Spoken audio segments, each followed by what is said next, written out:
Esta relación se da fundamentalmente porque vamos a entender aquí a los juegos no tanto como la distracción de nuestro hijo, nuestro sobrino o incluso de nosotros, sino como creencias cristalizadas que sirven como básicamente laboratorios portátiles para seguir socializando ciertas creencias que para la humanidad son adaptativas o son interesantes de difundir. ¿Ya? En ese sentido, eh, todo lo que ocurra en torno a la cultura lúdica, que lo vamos a mencionar, eh, tiene que ver en alguna medida, o va a ser, o va a influir en alguna medida en los juegos que el ser humano diseñe, socialice, venda, comercialice, etcétera. ¿Ya?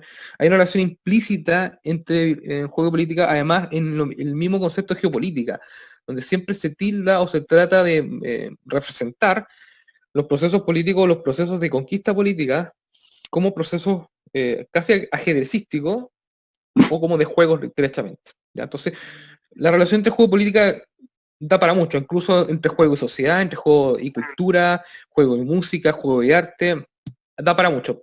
Pero en particular en esta charla vamos a hablar particularmente de esta relación, de cómo de alguna forma el ser humano en general, a través de los juegos, no solamente lo que hace es mostrarnos, digámoslo así, un juego entretenido, algo estéticamente atractivo, sino a veces en muchas instancias mostrarnos cómo se puede representar con las creencias de la época la guerra de su época, ¿ya? La forma en cómo se concibe lo bélico, ¿ya?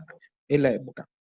Y entendiendo un poco lo que dice Clausewitz a propósito de que el gran geopolítico del siglo XX que menciona y que dice de que la política no es más que la guerra expresada en otros medios. ¿Ya?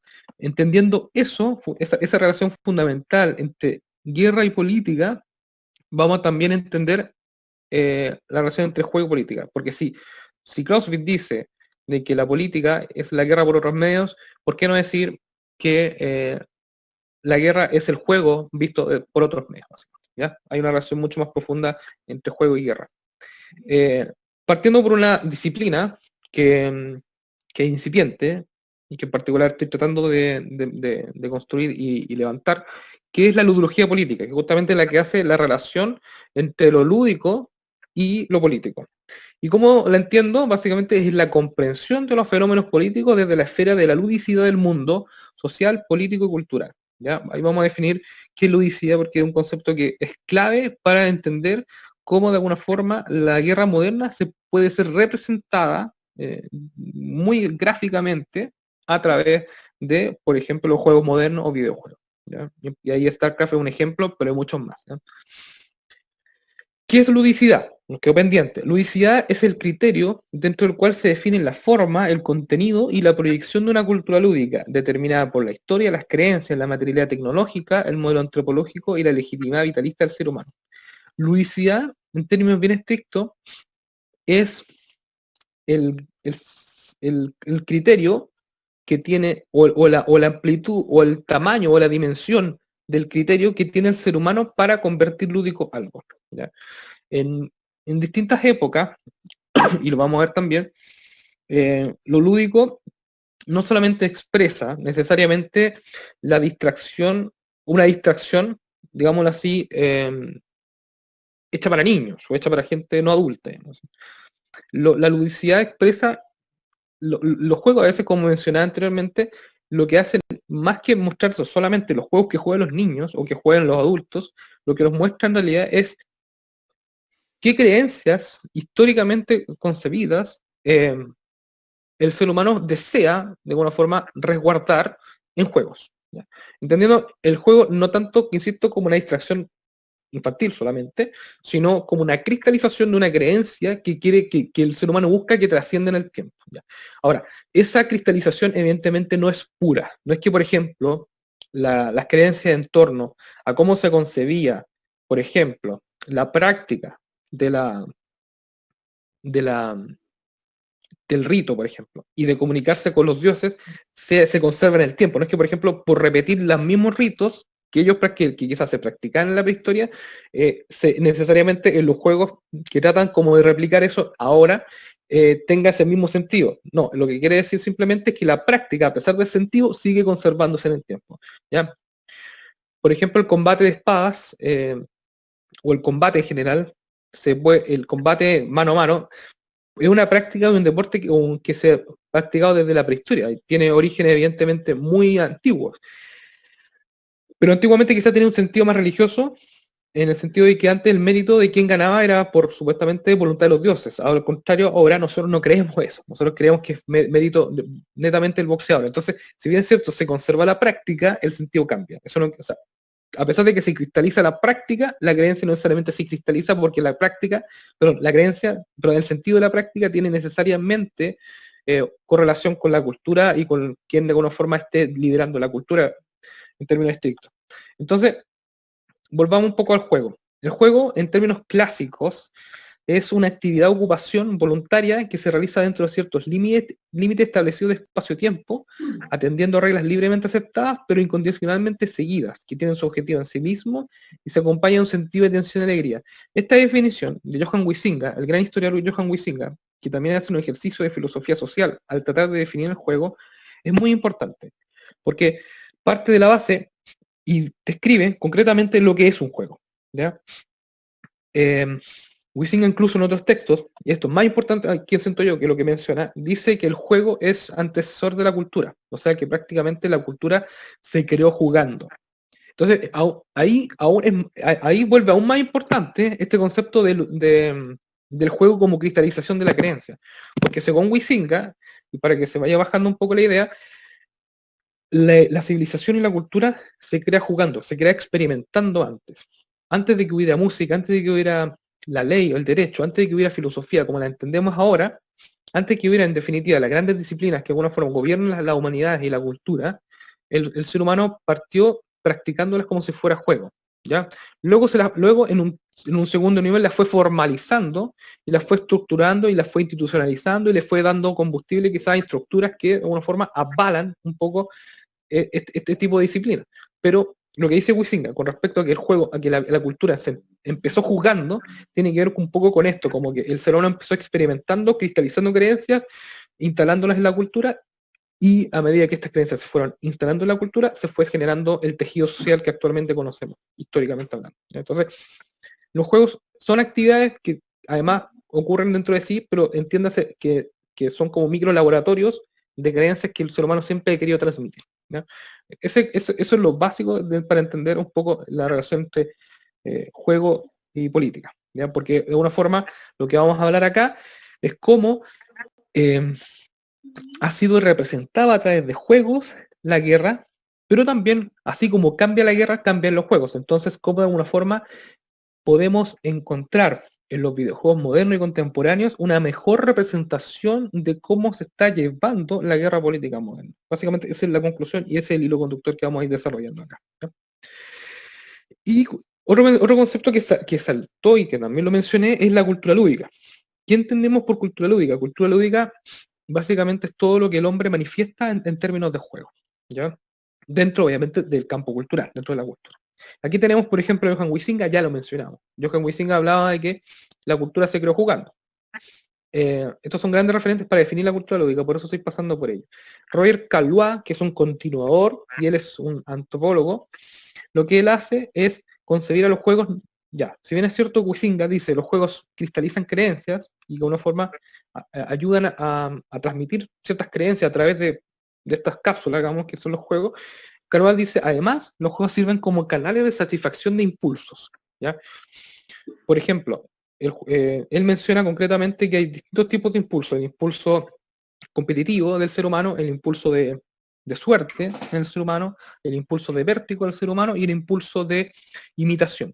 Cada uno de estos impulsos son satisfechos en términos culturales gracias a ciertas actividades que no necesariamente son juegos y actividades que son juegos. Por ejemplo, el deseo de competencia uno lo puede satisfacer compitiendo en el trabajo o compitiendo contra otras personas, y también y también a su vez tiene la forma de satisfacerlo de forma lúdica, fútbol, tenis, etcétera. Cualquier tipo de deporte que sea competitivo satisface un poco este impulso. Entonces lo que dice Roger Caillois básicamente es que el ser humano no, además de cristalizar creencias, porque considera que son importantes o son trascendentales para la historia y el futuro, diseña juegos para que estos impulsos sean canalizados y el ser humano no se desborde, ¿ya? Básicamente, en ese sentido, los juegos además contienen y canalizan ciertos impulsos que nosotros tenemos en la cultura, ¿ya?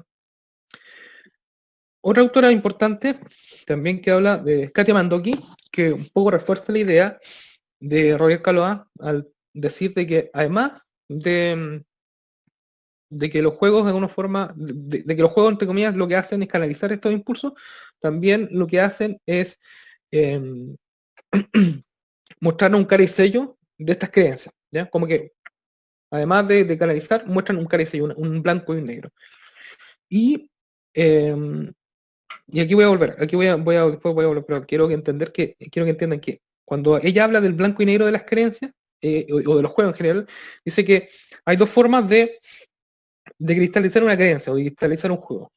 Una forma como, digámoslo, llamémosle positiva, y una forma un poco negativa.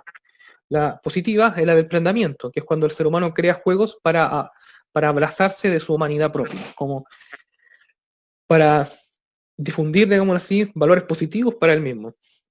¿Por qué? Porque son juegos además que en su mecánica, en su estructura, hacen sentir y transmiten inclusive la creencia casi como que el ser humano se está aprendiendo al mundo. Y cuando se refiere a aprenderse, ella lo refleja en una metáfora muy linda, que es como, que es prenderse para ella, es la acción que tiene, por ejemplo, el recién nacido con el seno materno, que es lo único que para él es importante y en realidad para él es tan importante que se prende y se apega al mundo gracias al seno materno. Entonces, el lado positivo del juego es que además de todo lo que mencioné, de que cristaliza y canaliza, eh, lo que hace también es ayudarnos a adaptarnos y abrazarnos al mundo. Pero también tiene tiene otro lado, tiene otra faceta, digamos así, de juego, que es el lado más negativo, que es lo que llama el prendimiento. ¿Y a qué se refiere con el prendimiento? Se refiere a esta distancia estética, le dice que nosotros tenemos de repente frente a las cosas, pero que a pesar de eso nos entretiene, ¿ya? Por ejemplo, el juego cruel, ¿ya? Por ejemplo, ¿qué más cruel que un niño tratando de matar hormigas con una lupa? Uno puede sonar, o sea, puede sonar que es terrible, que es cruel, pero el niño de alguna forma también se relaciona con el mundo de esa manera, ¿ya? Él aprende del mundo a veces de forma cruel. Y nosotros también tenemos esa forma. ¿Y por qué llevo y elevo y conllevo a esto? Porque de alguna forma lo político y lo político en particular, tiene también estos dos lados, ¿no? Este lado como más de buscar alianzas, como de luchar por una causa, pero también tiene un lado que tiene que necesariamente combatir con otro para poder posicionar su idea, su creencia, su ideal, ¿ya? Entonces por una parte, hay una parte que integra, pero también hay otra parte que divide, ¿ya? Y hay otro autor que también lo mencionaba, que no lo mencioné, pero es Cristóbal Hoplasel, que es chileno. Él habla un poco de la tridimensionalidad de existir y como que trata de dar fundamento a todo lo que mencionaban los otros autores, diciendo que nosotros a veces vivimos creyendo ciertas cosas que son absolutas, pero también a veces necesitamos distraernos y necesitamos como suspender el juicio para poder para tener una mirada mucho más amplia de lo social o de lo político, ¿ya? Básicamente eso. Volviendo a Mandoki, que habla como de que lo lúdico tiene estos dos elementos, como el lado como positivo y el lado como negativo. eh, un politólogo del siglo XX, Carl Schmitt, dice, por ejemplo, de que esta misma sensación, de hecho esto es un símil que hago yo, no es que lo haga él, porque Mandoki es más moderna que Carl Schmitt, pero esta misma sensación de que hay un lado como bueno y malo de la política, un lado como integrador y otro de división, Carl Schmitt la representa muy bien cuando él habla de que lo que define lo político es la relación amigo-enemigo. Así como la relación lo que define la economía es el binario rentabilidad-no rentabilidad o utilidad-no utilidad, y quizá lo que define, por ejemplo, la religión es bien y mal.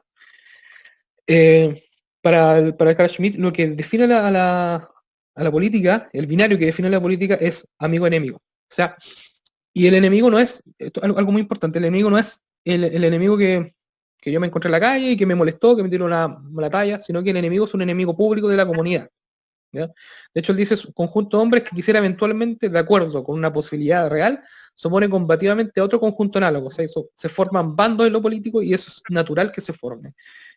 solo es enemigo, aquí dice el enemigo público, pues todo cuanto hace referencia a un conjunto tal de personas, o en términos más precisos, a un pueblo entero, adquiere ipso carácter público. Eso quiere decir de que no es, el enemigo no es el con el que me peleé, no es mi ex, no es con el que yo estoy mala porque me tiró una talla mala, sino el enemigo público en política es aquel que está en contra, derechamente, de tus ideales con respecto a la comunidad, tus ideales con respecto a lo que tú concibes como positivo para la comunidad. ¿Ya? Y es público porque no es un enemigo que derechamente te ande buscando, o sea, sí, te anda buscando para poder derrotarte, pero públicamente se conoce que tú estás en contra de él. ¿Ya? Eso es básicamente. Y volviendo un poco al tema de la cultura lúdica. Entender la cultura lúdica entiende, o sea, ayuda a entender fundamentalmente lo que es la cultura política de la época.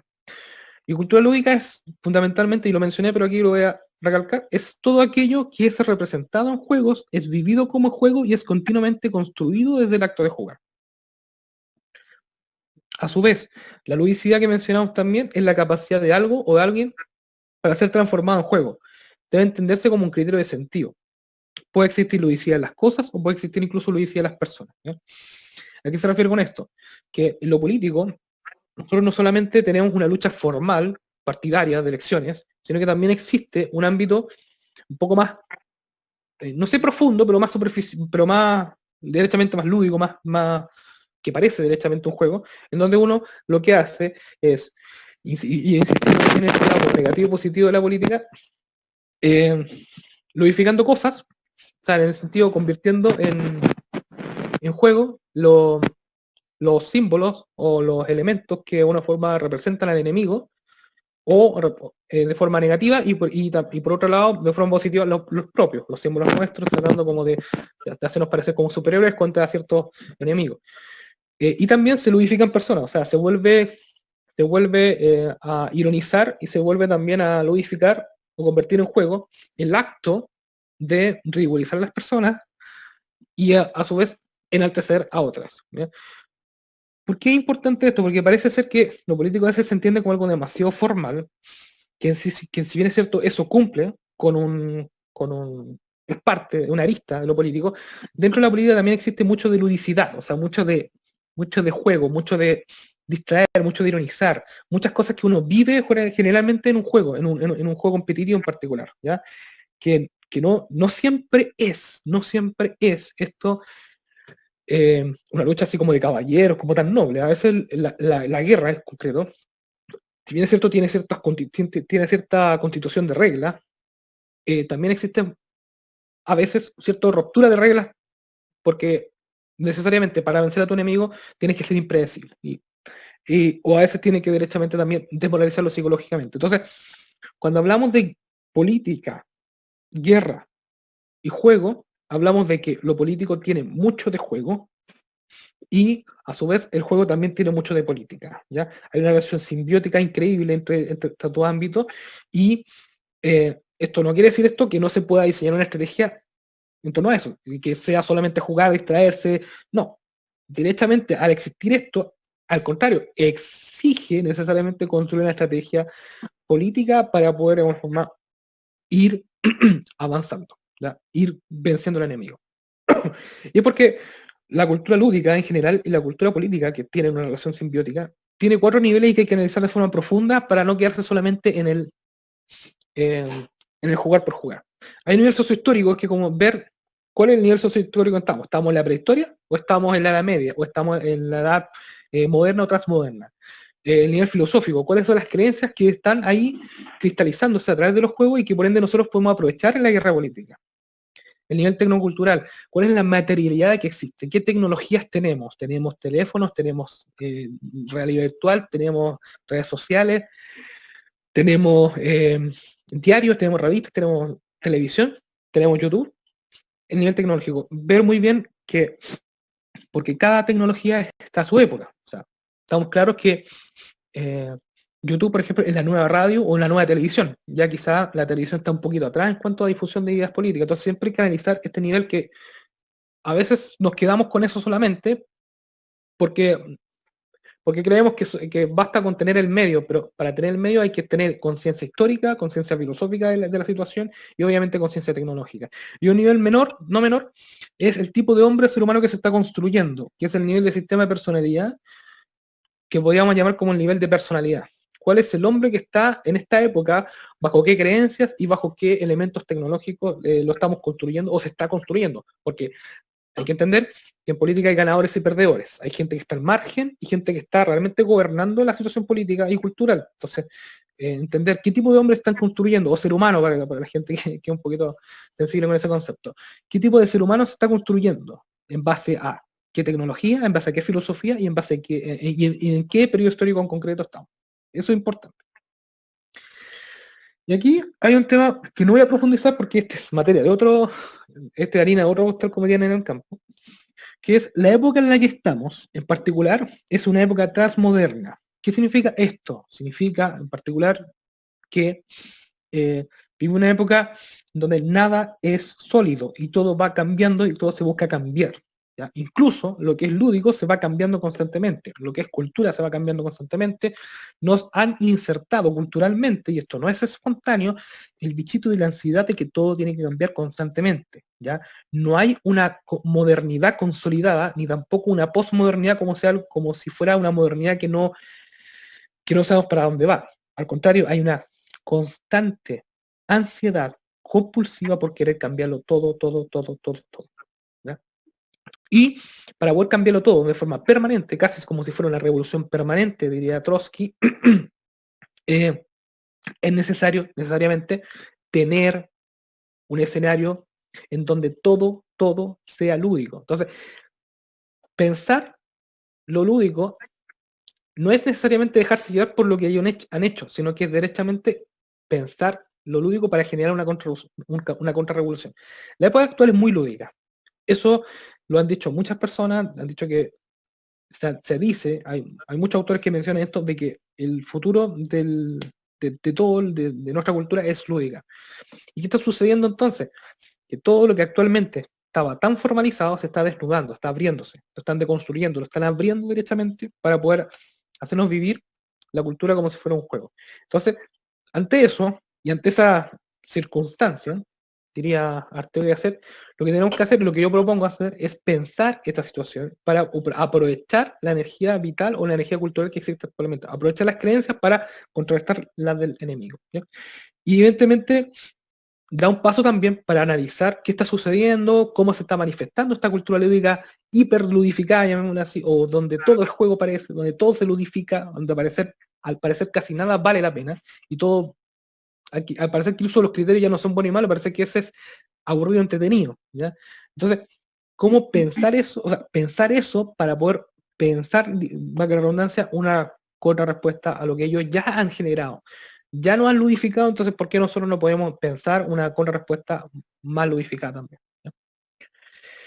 Y el quinto nivel, que si bien esto aquí mencionamos 4 niveles, es el nivel vital, que es como el nivel personal, ¿ya? Y aquí la situación se pone política, porque aquí derechamente nosotros tenemos todo por combatir. Aquí este es el espacio, este es el nivel donde nosotros podemos decir, donde a pesar de que ellos han cambiado la cultura, o a pesar de que han cambiado tanto la cultura, aquí nosotros podemos tomar decisión vital. ¿Y qué se refiere con el nivel vital? El nivel vital me refiero fundamentalmente a el cómo una cultura en particular resiste ante una hegemonía cultural de un determinado grupo político. ¿Ya?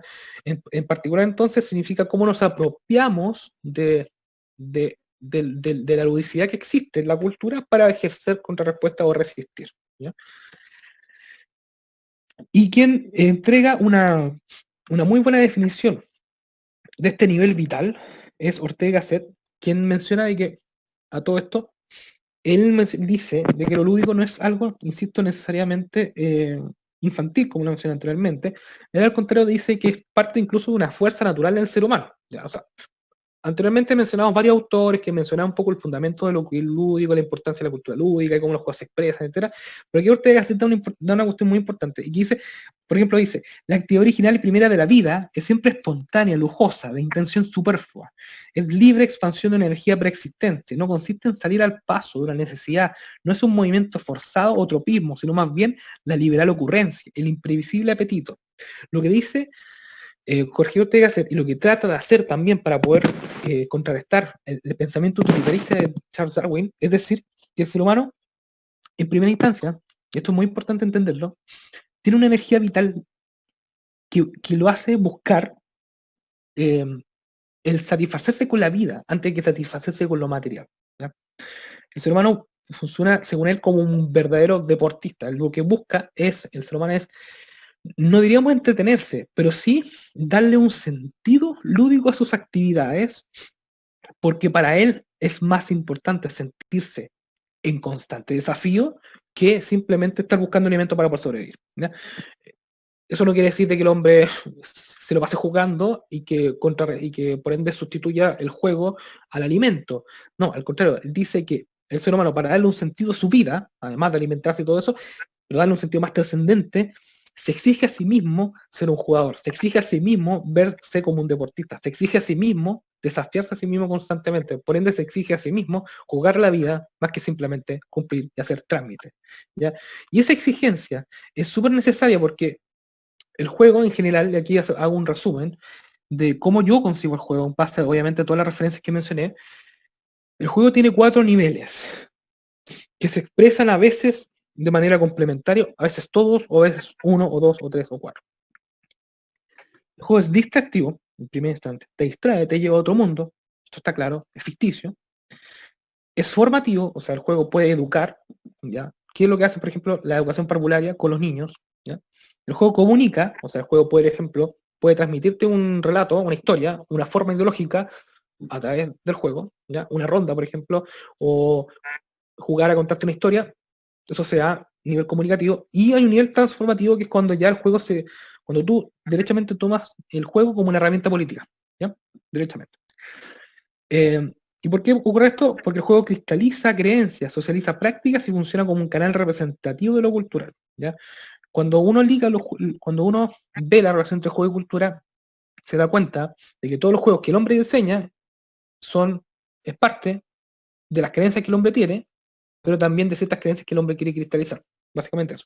Y insisto, insisto en esto, disculpe lo reiterativo, el juego el ser humano busca diseñar juegos para cristalizar creencias que para él, en algún momento histórico particular, le sirvieron para sentirse bien con la vida, o adaptado a la vida, o eh, más que bien, más que feliz, apto, ¿ya? Entonces, por eso es importante también Ortega y Gasset y todos los autores que mencioné, porque la cultura lúdica, la ludicidad, lo lúdico en general, funciona, insisto, como un canal adaptativo para poder seguir avanzando y progresando, ¿ya? Es una que permite progresar, no es algo que necesariamente sea solamente para distraerse. Bien. Y aquí, bien, si dijimos que el juego sirve para esas 4 cosas, hay que igual jerarquizar. En la medida que el ser humano busca progresar culturalmente, también tiene que necesariamente, y esto es una creencia particular, apropiarse de lo lúdico para poder transformar la cultura, ¿ya? En ese sentido, hay 4 niveles que son importantes mencionar. El nivel distractivo, que es cuando el juego simplemente te distrae, lo mencionamos, hasta el nivel transformacional. Y esto expresa 2 posiciones bien claras. El juego como un acto pasivo, y por ende, hecho para un sujeto pasivo, y el juego como algo más político y transformacional que convierte necesariamente esto en el juego en un canal para sujetos activos, ¿ya? Entonces, meterse en lo lúdico es no solamente estudiarlo, sino que también apropiarse de él para crear, diseñar, pensar, reaccionar, resistir, ¿ya? Lo lúdico no es algo, insisto, solamente para niños, es algo muy adulto a veces, y le ha servido incluso, y les sirve todavía a los militares también, para comprender cómo se refleja la guerra militar entre naciones, o incluso las propias guerras civiles en gestión, como la que estamos viendo actualmente en Chile, ¿ya? No voy a andar más en eso, quiero solamente que se entienda de que lo lúdico también tiene niveles, ¿ya? Y en la medida en que vemos lo lúdico de forma más cercana a lo político, pensamos profundamente en el juego y lo lúdico como algo transformacional, como un cambio de transformación social, ¿ya? Bien, y ahora vamos a avanzar un poco más en materia. La política guerra vista desde la ludología política. Históricamente, cuando nosotros concebimos la guerra, generalmente la relacionamos con el ajedrez, todos hemos jugado ajedrez alguna vez, o hemos visto jugar, o conocemos al menos las reglas. Sabemos que es un tablero cuadriculado, donde cada una de esas piezas tiene una función, y también tiene ciertas habilidades y competencias. Una se puede mover, uno se mueve en L, otro se mueve en diagonal, una se puede mover para todas partes, y hay una pieza clave que hay que proteger, ¿cierto? Que es el rey. El rey no se le protege dejando que lo maten, sino que hay que evitar que lo acorralen, ¿ya? Y históricamente, la guerra política contemporánea y lo político, todo lo que tenga que ver con lo político, se concibe constantemente como desde un punto de vista bien verticalista, como que si yo quiero vencer a mi ejército o al bando contrario, al partido político, al movimiento social contrario, etcétera, tengo que necesariamente vencer al líder. Tengo que necesariamente acorralar al líder para que el resto del batallón, de alguna forma, se desmoralice. Es una creencia muy típica en la guerra medieval, inclusive, ¿ya? Y es porque justamente el ajedrez es de la época medieval, más o menos, ¿ya? No tengo la fecha exacta en este partido, pero es un juego que se diseñó para eso. Se diseñó para expresar la guerra política en esos tiempos. Entonces, pensar la guerra política desde el ajedrez está totalmente desactualizado, ¿ya? Totalmente desactualizado, porque no ayuda ni siquiera a entender ni una pizca de cómo el 18 de octubre se gestó, cómo el 18 de octubre se gestionó, cómo el 18 de octubre, y en general, cómo en general un adversario como la izquierda ha logrado avanzar tan poderosamente. No ayuda a entender nada. Lo más, una pizca. No ayuda a entender nada porque primero que todo este juego fue diseñado en la Edad Media. Y por eso yo le expliqué anteriormente que a cada cultura, cada juego. Y a cada juego, cada política. ¿Ya? Al contrario, los juegos de guerra y poder de hoy se basan más en el concepto de posicionamiento, definido en la guerra contemporánea como el ir ganando territorio para asegurar legitimidad, o sea, seguridad de poder, y poder le hace capacidad para condicionar el comportamiento del bando contrario. Es decir, si bien es cierto, cuando uno juega ajedrez, piensa constantemente en lo que va a hacer el otro, pensar quizá hasta los jugadores expertos lo saben, juegan hasta quizá 3 o 4 jugadas a futuro de lo que se podría hacer. El ajedrez actualmente no ayuda a entender cómo, de alguna forma, en un plano más liso, en un plano quizá más líquido, una cultura que quizás está totalmente muy ludificada, muy amplia, muy ambigua, muy líquida, diría Zygmunt Bauman, muy, para los que entiendan, eh, muy donde nada parece ser lo que es, ¿ya? Eh, donde al parecer no hay tablero, casi no hay tablero. Entonces, comprender la lógica de guerra del ajedrez ayuda a entender ciertas cosas, pero no todas, porque actualmente el territorio es distinto, el tablero cambió, por ende el tablero es otro, y hay que verlo desde otro punto de vista, y por eso también el objetivo de esta charla. Aquí voy a tomar un poco un diagrama, una imagen que utilizaron Pablo Castillo y Camilo Mejía, grandes estudiosos de politología chilenos a todo esto, y que justamente también profundizan un poco en torno a que hay que necesariamente cambiar el paradigma. No voy a leer todo porque esto es un poco, pero voy a leer lo clave. Mientras que en una pieza de ajedrez no puede hacerlo, solo puede hacerlo diagramalmente, el ajedrez es claramente una guerra, pero una guerra institucionalizada, regulada, codificada, con un frente, una retaguardia, batalla. O sea, si nosotros entendemos o queremos entender la guerra política desde el punto de vista del ajedrez, tenemos que primero tener instituciones claras, reguladas, codificadas, con un frente, con un bando versus otro, un escenario bien clarito, un escenario bien tradicional, llamémoslo así, una guerra incluso con reglas. Actualmente es todo lo contrario, actualmente vivimos una guerra abierta, de espacio liso, en donde uno de los juegos que mejor representa esto es el Go. ¿Ya? Lo propio del Go es una guerra sin líneas de combate, sin enfrentamiento y retaguardia, en último extremo sin batalla, pura estrategia. ¿Ya? En el Go se trata de distribuirse en un espacio abierto, de ocupar el espacio, y ahí la noción de territorio es importante, de conservar la posibilidad de surgir en cualquier punto. El movimiento ya no va de un punto a otro, sino que deviene perpetuo, sin meta ni destino, sin salida ni llegada. Y eso parte, si uno lo ve bien, eh, uno ve cómo, por ejemplo, operan los movimientos sociales en una marcha, y lo que ocurrió el 18 de octubre y las grandes marchas que ocurrieron después de eso, uno se da cuenta que en primera instancia ellos no se representan, entre comillas, como las piezas blancas versus las piezas negras. Ellos tratan de incluso parecer diversos, amplios, ¿no? que hay una bandera del movimiento indigenista, que hay una bandera del movimiento feminista, que hay otra bandera del movimiento, incluso las barras bravas, que algo que uno por lo menos en televisión nunca lo había visto, que se politizaran tanto, que estuvieran unidas, que bonito, ¿no?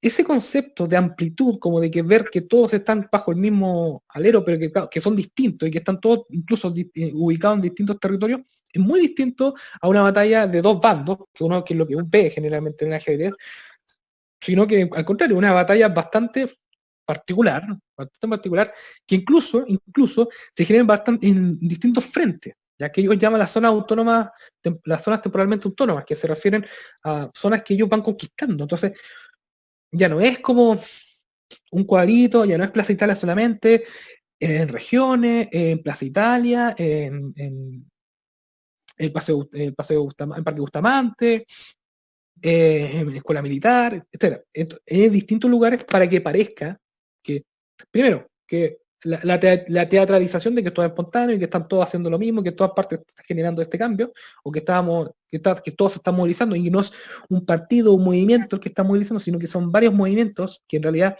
para ellos ni siquiera son movimientos, son sujetos, ¿ya? Que son ciudadanos, le dicen ahora, ¿entiendes? Es como ver y disipar el conflicto para que se vea que es todos contra el Estado y no un bando contra otro, ¿ya? Tratan de parecer despolitizados, pero es una nueva forma en realidad de conseguir lo político, y por eso este espacio liso de Go, donde es conquistar territorios más que conquistar y matar al rey, es más clave, es muy importante para entender un poco el cambio humano, ¿ya? Mientras que el ajedrez es fundamentalmente un juego de guerra en el cual se comanda un ejército contra el otro, contra el del oponente, que es lo que mencionaba. El juego es un juego de control territorial, ¿ya? Voy a explicar brevemente cómo funciona el Go, para que lo entiendan. Go particularmente funciona así. Son distintos, es un tablero, este es un tablero pequeño, pero puede ser más grande, donde uno va poniendo distintas fichas de forma aleatoria para ir de alguna forma ir ganando y sumando territorio. En la medida que tú vas sumando, complementando, rellenando territorio, vas ganando puntaje. Y si y por ende es un juego eterno de acción-reacción, pero no para vencer un rey. De hecho, si se dan cuenta, son dos bandos, son piezas negras contra piezas blancas. No hay necesariamente un objetivo único que sería vencer al rey o atraparlo o acorralarlo, como sería el concepto de jaque mate en ajedrez. Que al contrario es, si quisiéramos decirlo así, un múltiple jaque mate en constantes circunstancias, ¿ya? Y ir adquiriendo cada vez más territorio, ¿ya?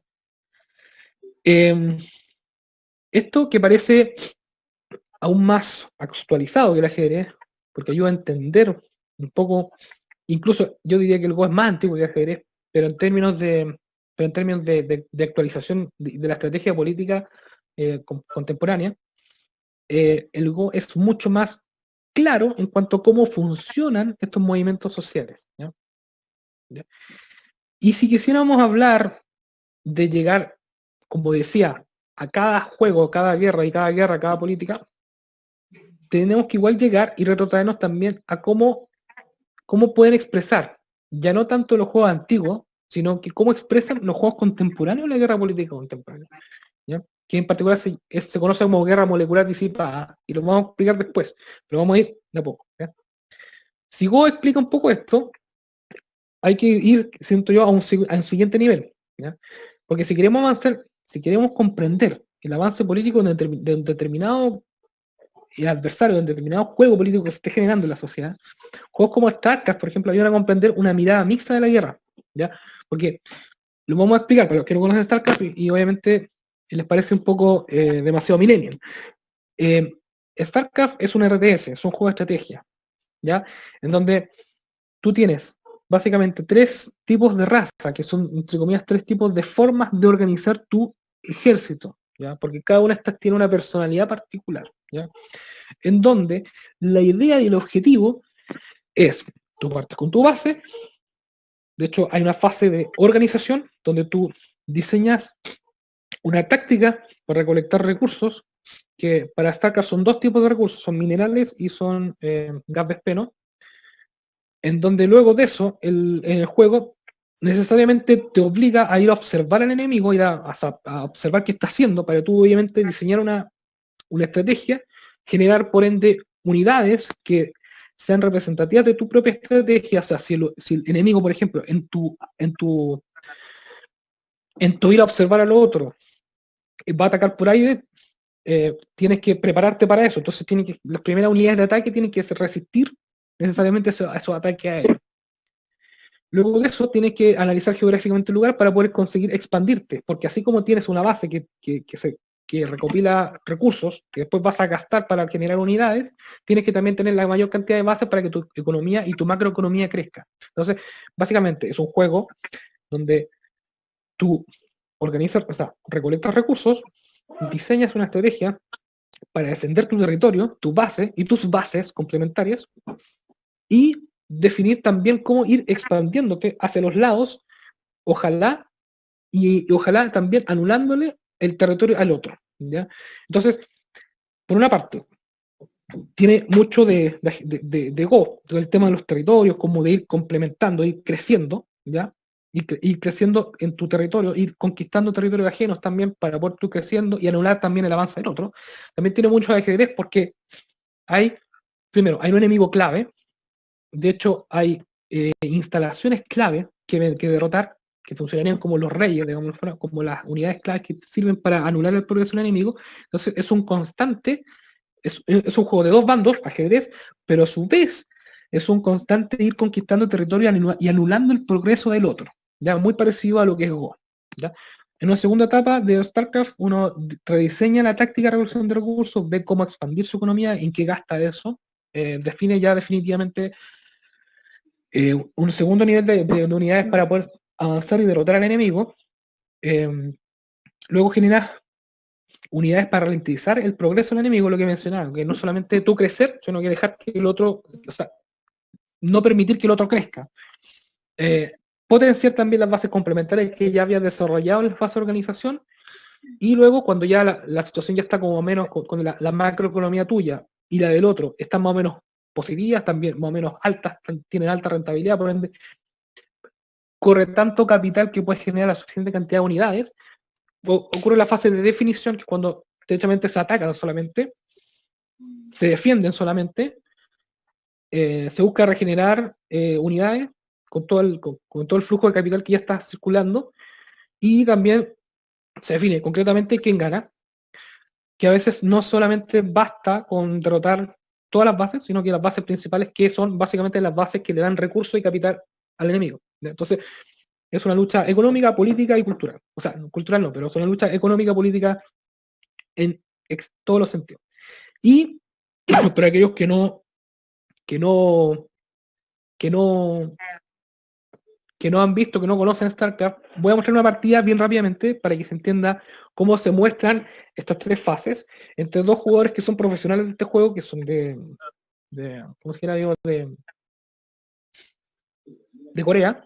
Y aquí ven una competencia internacional. No es necesario que les comparta el sonido, porque quiero que vean más o menos la fase y no se pierdan con el sonido, porque se pueden perder con el sonido. Bien, en primera instancia son dos bandos. Hay una banda, están los Search, que son una raza bien particular, que son rápidos, dinámicos. Algunos dicen que son los progres.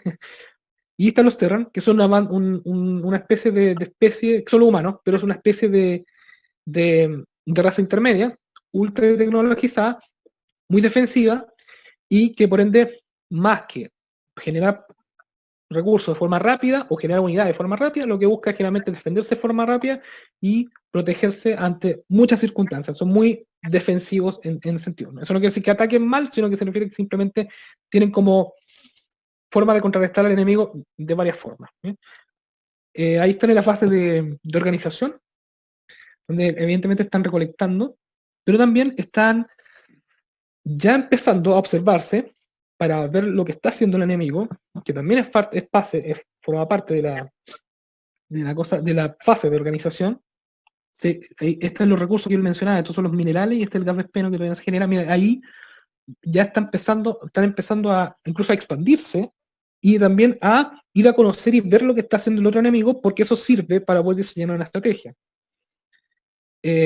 Aquí ya se están observando, se están atacando, pero eso es un troleo. Solamente el objetivo final de esta unidad, que es una unidad obrera que genera recursos, solamente no ataca, o no está hecha para atacar, es simplemente observar.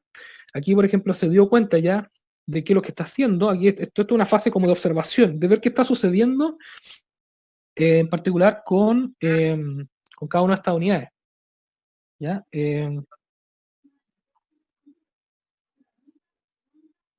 Luego también hay unidades particularmente hechas para observar. Esta unidad, por ejemplo, está observando a la otra para ver y quedarse y ver qué va a hacer realmente. Aquí, por ejemplo, están lanzando una unidad de ataque, pero solamente para seguir observando o para empezar a ralentizar al enemigo, para asustarlo, ¿ya?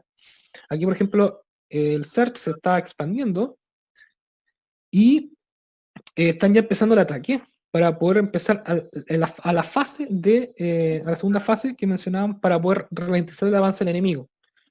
Este juego es bien rápido, todo esto, esta partida es bien rápida.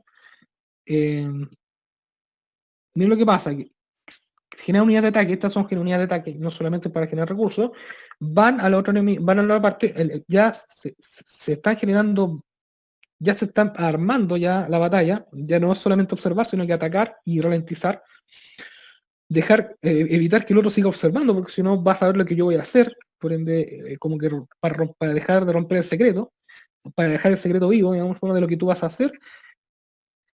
Y es muy rápido, es muy rápido. Esto es muy dinámico, es mucho más rápidamente que jugar Go, mucho más rápido que jugar ajedrez. Hay cosas que no voy a poder explicar del todo, eh, por lo dinámico que se vuelve. Pero se da cuenta que ya están defendiéndose porque ya se dio cuenta que lo vienen a atacar. Y así es un constante, esto es importante, voy a parar un poco, es un constante observar lo que está haciendo el otro, diseñar una estrategia para poder anular al otro, eh, buscar unidades que sean efectivas para combatir al otro, asustar al otro. Hay un juego muy psicológico de esto. Ya, miren, imagínense que está atacando por los dos lados. Eso no va a dar éxito, pero sí da un hincapié de carácter, como que ya uno se está posicionando frente a otro, le está diciendo, yo te voy a seguir atacando hasta el final, no pares, que mucho, o sea, y no me voy a detener, que es un poco lo que hacían los movimientos sociales, que no paraban de hacer barricadas, no paraban eh, de generar distintos focos, distraer fundamentalmente las fuerzas de orden. O sea, hay una constante distracción, porque no necesariamente se trata de ir a atacar la moneda, sino que sería como una lógica ajedrecista, sino que se trata de, a medida que voy distrayendo, voy atacando, y voy atacando por lugares insospechados, donde el adversario no ve lo que estoy haciendo. Aquí el enemigo se está, o sea, aquí, mira, se encuentra, hay unidades ya dentro aquí están solamente haciendo presión, pero aquí, importante, aquí el jugador Cert, que es el jugador que juega con estos animales, que estos como, con los Cert, estas unidades como que parecen muy biológicas versus los Terran, lo que tiene que hacer es darse cuenta de que el enemigo lo que está haciendo es generando unidades solamente terrestres, y por ende él está y va a empezar a generar unidades aéreas, ¿ya? Para empezar un ataque aéreo que es sospechado para él, porque es la forma de contrarrestar las unidades que están generando. eh, y ahí empezó el ataque aéreo, concretamente. Adelanté un poco el video. El Terran no tiene forma de contrarrestar eso, a pesar de que tiene varias unidades. La unidad aérea no va necesariamente quizás a derrotar o anular la base, pero sí lo distrae bastante. Y sí anula también el progreso del enemigo, ¿ya? Entonces, aquí hay un rediseño de la estrategia. Empezó atacando por tierra para mostrar presencia, y luego empezó a atacar por aire para empezar a romper la estrategia del otro. Y aquí el otro ya, en un ataque, en una fase de reacción, como de ya, bueno, ya me estoy atacando por aire, está generando unidades para contrarrestar el ataque aéreo. Entonces también se está rediseñando. Y el ataque no para, el ataque aéreo finalmente resulta al parecer ser muy efectivo, y sigue atacando en tierra, y finalmente quien decide dejar la partida es el Terran, que básicamente se vio tan abrumado por este ataque aéreo que no tenía cómo contrarrestarlo, derechamente no tenía cómo contrarrestarlo, que se parece un poco a lo que vimos en los movimientos sociales, que no tenían, las fuerzas de orden a veces no tenían cómo contrarrestarlo porque la guerra molecular se genera constantemente en base a rediseño constante de estrategias. No es como que se genere, no es que voy a atacar solamente, o no es que voy a atacar sí, derechamente solamente con eh, unidades, digamos, terrestres, o voy a simplemente hacer una marcha masiva y todo, sino que voy a buscar distintos focos y voy a atacar de distintas maneras a su vez, ¿ya? En muchos sectores, en muchos momentos de octubre, noviembre y post 18 de octubre, vimos esta saturación, ¿ya? Y que no necesariamente, y aquí lo ven muy bien, no necesariamente era 1 millón de gente que estaba metida haciendo estos eventos, sino que simplemente era gente que conocía bien el territorio, que es lo que sucedió, por ejemplo, con la quema de los metros, que sirvió como efecto de distracción, y necesariamente las fuerzas de orden se vieron totalmente distintas. Y no, insisto, no es que hubieran 1 millón de personas contra 1 millón de carabineros, al contrario, eran quizás 200 insurrectos versus 2000 fuerzas de orden, pero que estaban totalmente, primero, estaban coordinados y estaban disipados en todo el territorio en donde se hicieron las movilizaciones. Entonces, ¿por qué menciono esto? Porque cuando uno piensa en la guerra política contemporánea, piensa necesariamente en que, y lo que estamos pensando actualmente en esto es que estamos en una situación de margen, estamos en una situación recién de organización, ¿ya? Donde estamos diseñando una táctica, yo le llamo una recolección de patriotas en vez de unidades, estamos observando constantemente la acción molecular adversaria, estamos viendo lo que hace el otro, estamos empezando a generar referentes comunicacionales, youtubers, por ejemplo, o algunos partidos, movimientos que están surgiendo, y estamos también analizando de manera quizá en forma un poco más intelectual la expansión territorial del enemigo, ¿ya? No podemos todavía pensar en otra cosa porque estamos todavía formando las líneas, ¿ya?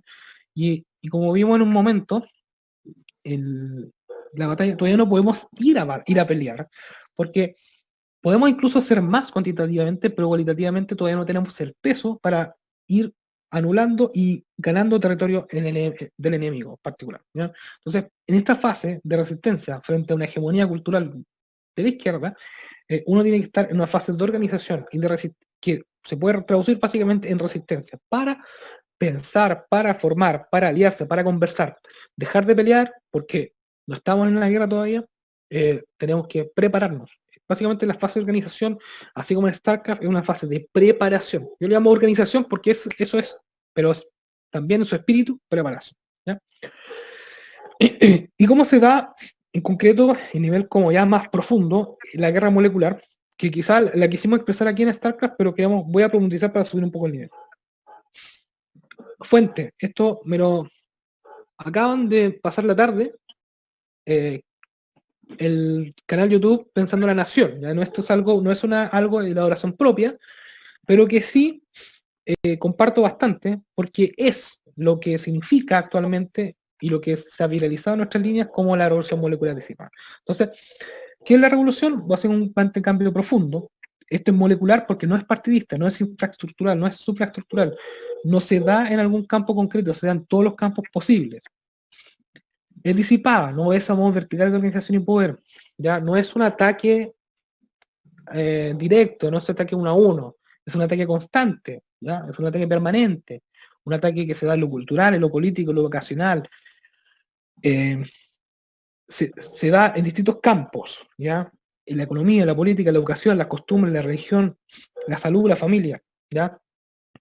Aquellos que crean de que la guerra molecular, este ataque constante, que lo podemos ver incluso en el video de StarCraft, se da solamente en un ámbito o se da en un instante o está calladito ahora porque estamos en pandemia, está totalmente equivocado. Actualmente esto se da en varios frentes, se ataca de diversas maneras, porque lo que busca es generar fisuras, ¿ya? Generar fisuras. Como vimos en el video de StarCraft, lo que busca constantemente es generar fisuras de espacios. Y como vimos, lo que hizo el jugador de Search versus el Terran, lo que estaba haciendo, no era necesariamente sacar de frente.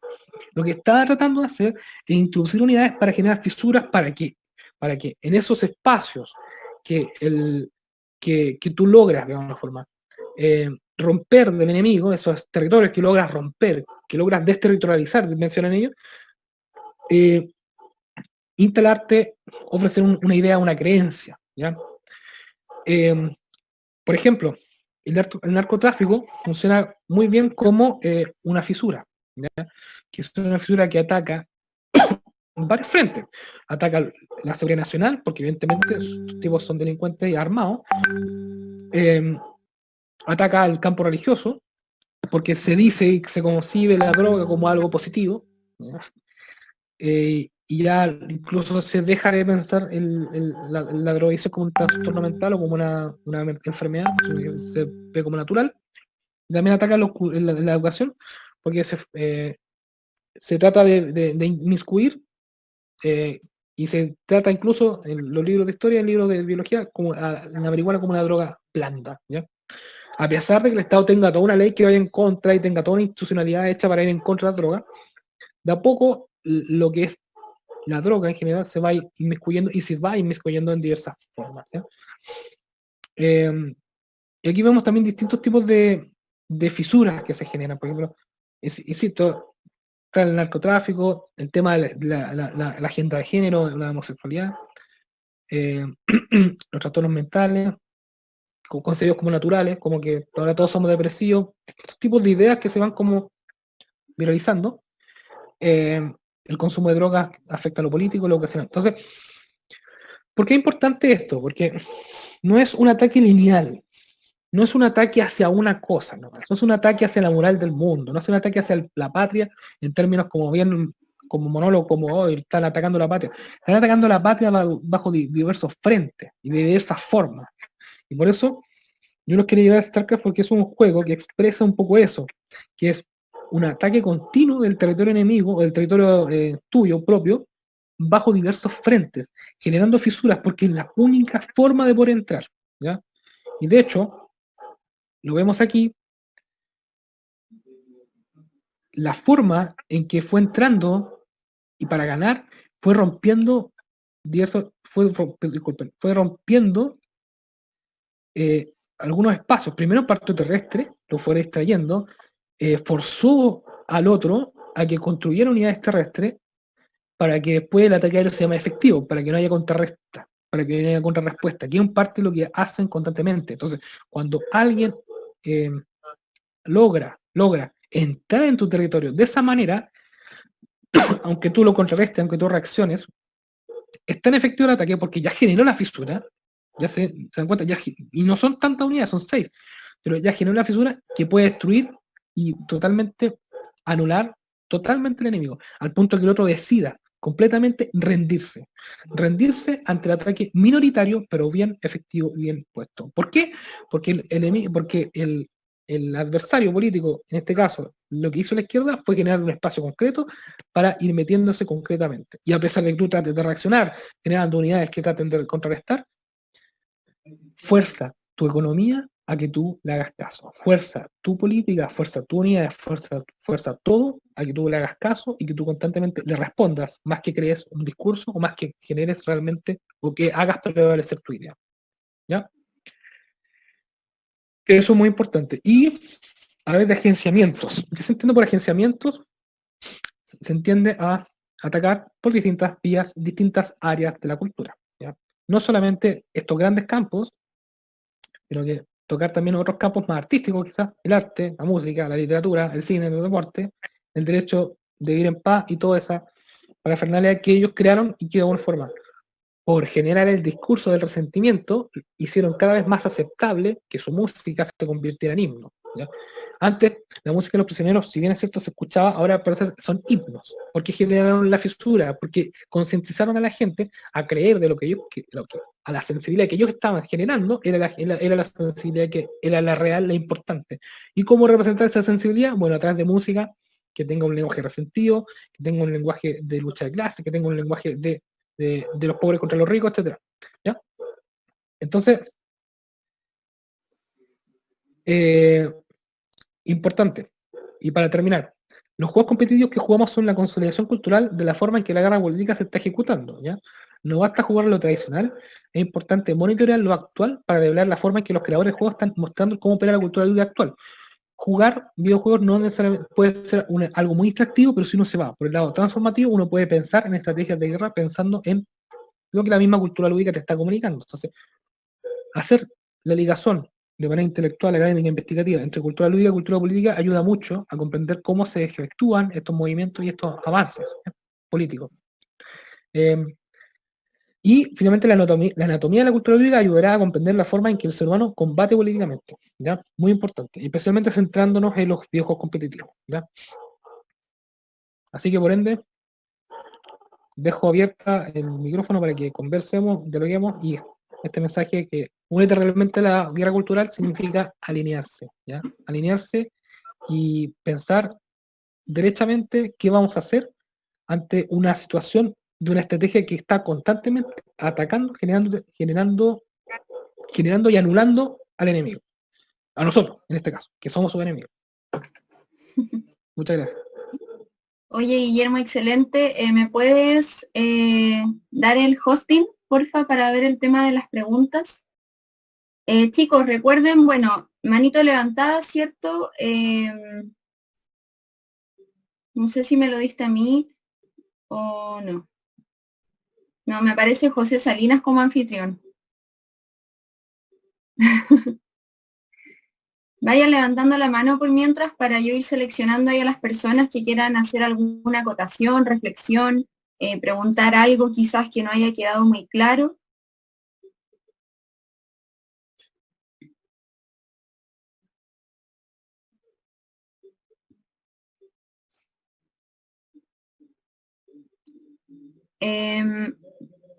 ¿Me diste la sala o no? Ah, sí, ahí sí, ya. Tengo acá Comunidad del Retorno del Rey, medio nombre. Voy a darle el pase, ¿cierto? Para que pueda hacer su pregunta. Ahí creo que te pregunté para que puedas activar tu audio. Ahí sí. Ah, ok. Al Guillermo igual.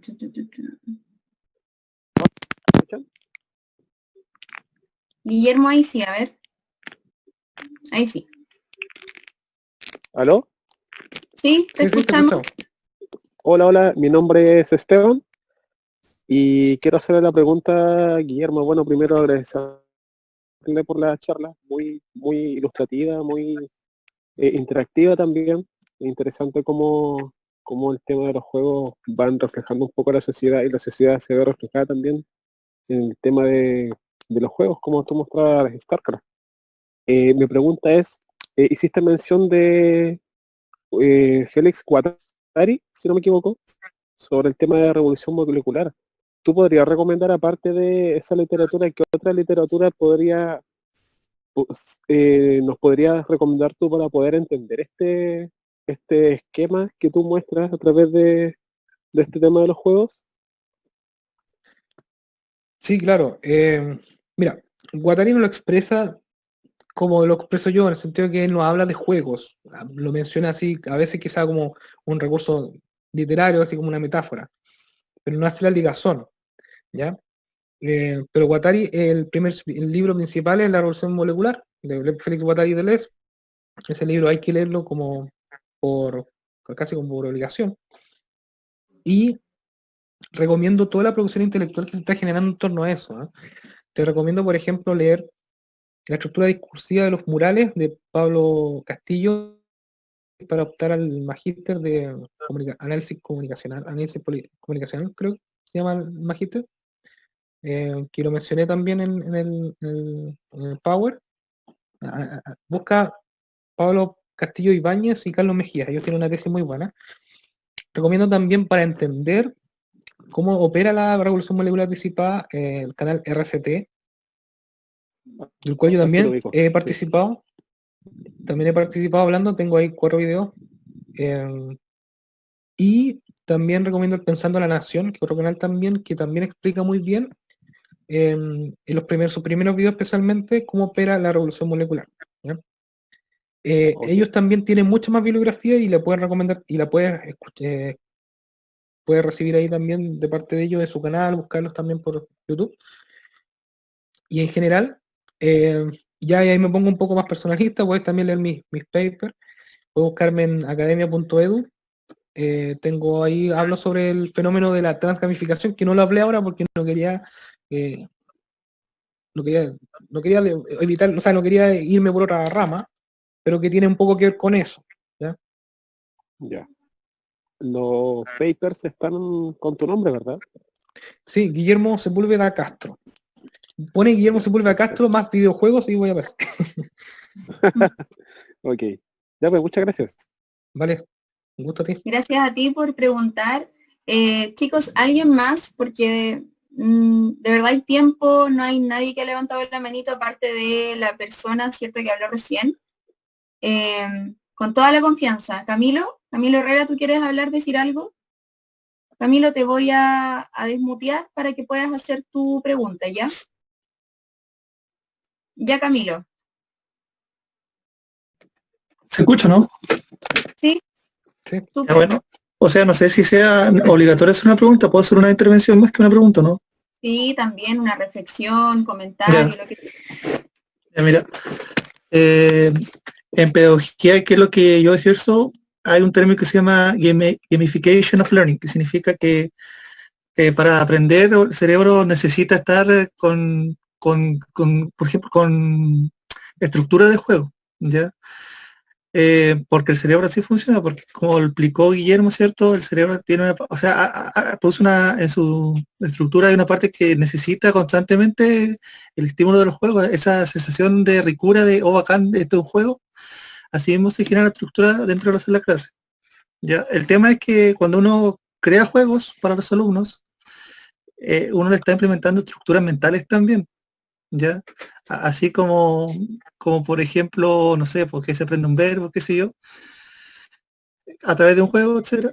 Y eso, como cuando dicen los de izquierda, cuando escribieron de que el lenguaje crea realidad, se refiere a eso. Se refiere a que tu lenguaje está estructurado de cierta manera, promovido de cierta manera, en el arte, la cultura, lo que ve donde sea. Y gracias a eso, ¿cierto? Es como que ellos ganaron la batalla, como decía Guillermo. Esa es como mi reflexión. Entonces, la única manera de contrarrestar eso es que nosotros también ser parte de eso. Aquellos que son poetas, aquellos que son muralistas, aquellos que son, no sé, debatientes, etcétera, implementar también la idea. Si eso no tiene una autoría o una pertenencia, cualquiera puede ser parte de eso. Lo que ellos hicieron fue darse cuenta antes, ¿no? Ese fue el tema. Y acá estamos ahora. O sea, si te digo así, el currículum de lo que se necesita de los niños, está muy ligado al lenguaje de ellos. Ya, eso es mi aporte, así que gracias. Sí, Gracias, efectivamente. Camilo. Tiene mucha razón porque a los niños se les enseña jugando, a nosotros también, pero de forma más sutil. Y eso es justamente gamificación, pues, efectivamente. Tiene que ver con eso. Tiene que ver con eso. Yo lo profundizo en los papers que le mencioné a la comunidad del rey, de Torno al Rey. Tiene que ver con eso. No gamificaron, eso es lo que pasa. Y gamificaron también su marcha, la volvieron más lúdica, la volvieron simbólicamente más atractiva. Y parte de su estrategia es justamente eso, es como una guerra psicológica, no es como decir nosotros somos más fuertes solamente físicamente, sino que además nosotros somos más atractivos. ¿Mm? Y eso obviamente es un juego cultural, un juego psicológico que ellos generan mucho. Nosotros también tenemos que volver a eso, o sea, tenemos que un poco contrarrestarlos también con eso. Tenemos que ser sexys, tenemos políticos. Es cierto, sí. Voy ahora con Mr. Magallánico, para que esté atento, le voy a permitir que pueda hablar. Ya, Mr. Magallánico, creo que ahora se puede desmutear. Hola, estimado, ¿cómo está? Bien. Hola, hola, Usted bienvenido. a usted no lo conozco, señor. ¿Cierto? Parece. Hola, Guillermo, mira, te quería hacer una consulta. Muy interesante la presentación que hiciste, pero me queda una duda, porque con el ejemplo que das de StarCraft, que es muy bueno, se pueden ver todas las etapas que tiene como, digámoslo así, dos fuerzas que se contraponen, pero comienzan como en una igualdad, digamos, un estado de similitud de fuerzas, por decirlo así. En la situación que estamos ahora, ¿no será que estamos más con un hándicap que en esa situación? Esa es mi pregunta. ¿Que estamos como en desventaja? Claro. Lo que pasa es que, mira, si queremos expresar la desventaja, Ujú.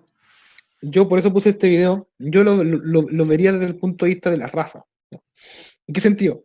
Los Search, es que la unidad que ganó, para los que no saben, esa unidad Claro. como unidad biológica que ganó, Sí, sí.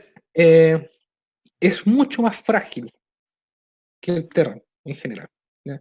Por ende, claro, si bien es cierto, todos parten con una unidad, o sea, con una igualdad de oportunidad, llamémoslo así, en términos políticos, pero la forma en que tú recolectas y por ende haces fluir tu economía para poder vencer al enemigo puede ser más fluida que la del enemigo. O sea, no hay como una forma única de poder recolectar recursos para poder generar las unidades, para generar la estrategia. Entonces, parten iguales, pero se van diferenciando cada vez más. ¿Ya? Sí, y eso pasa en todos los juegos, ¿no? Obviamente en el Correcto. ajedrez nadie empieza ganando, ni en el Go tampoco, pero más allá del inicio, lo importante es cómo se va desarrollando el inicio. ¿Sí? Y cómo, a pesar de ser, a pesar de ser un bando frágil, logra anteponerse y logra como ir conquistando el territorio al punto de generarle fisura y meterse directamente en la base con pocas unidades pero altamente efectivas. Entonces, efectivamente hay una igualdad de condiciones al principio, Claro. pero de a poquito, y muy rápidamente también se va mostrando también quién es más rápido para generar recursos. Inclusive, Exacto. si tú eres Search en particular, tienes que necesariamente expandirte rápidamente. Ujú. Tienes que buscar la manera de producir en masa. Entonces, si tú no haces eso, queda en desventaja. Entonces, cada una de las razas tiene una forma de operar más rápida y si no la encuentras, si no operas, cooperaste. Entonces, un aprendizaje con respecto a eso. No digo que yo soy fanático de los CERT, pero no digo que tengamos que ser todos CERT, sino que al contrario, tenemos que reconocer qué es lo que somos, cómo operamos. ¿Ya? Perfecto. Y si ese operarse necesariamente exige ser más rápido o ser más lento, pero más precavido, yo diría que iríamos por la segunda, ver cómo lo vamos a hacer. ¿Ya? Porque estamos en desventaja, y eso hay que reconocerlo. Lo que pasó en el 18 de octubre es demostrar quién tenía el poder. Es demostrarnos en la cara quién tenía el poder. Y que no lo tenía el gobierno, que no lo tenía el Estado, lo tenía estos grupos que funcionan de forma molecular y disipada. ¿Cómo operan? De esa manera, entonces nosotros tenemos que buscar una manera también de operar en una situación de margen, una situación de resistencia.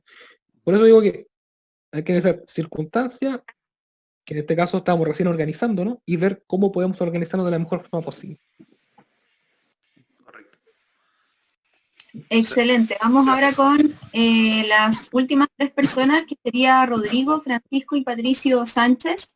Rodrigo, te voy a dar el pase para que puedas hacer tu pregunta. Ahí creo que ya estás listo. Hola, buenas noches a todos, ¿se escucha? Sí, súper bien. Ya voy a bajar la mano primero. Ahí estamos. Perfecto. Bueno, primeramente agradecer aquí a mi amigo Guillermo por aceptar darnos esta charla que estuvo espectacular y también a todos los participantes. Me gustaría decir una cosa, tal cual como dijo la persona que intervino antes, nosotros tenemos en realidad 30 años de desventaja dentro de lo que es la batalla de la guerra cultural. Entonces, la idea es ponernos al día, la verdad, se están haciendo cosas, es verdad, pero se tienen que hacer muchas más. Yo, por ejemplo, estoy haciendo una banda musical, estamos creando también un partido político acá que obviamente está apoyando la batalla cultural o la contrabatalla cultural, no sé cómo podríamos definirlo en este aspecto. Pero lo que me gustaría que Guillermo hablase es sobre precisamente cómo sería una contrarrevolución que sea respuesta a esta revolución molecular disipada.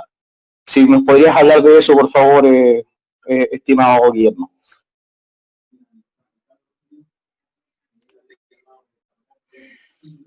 Ya te voy a activar. Ya, Guillermo.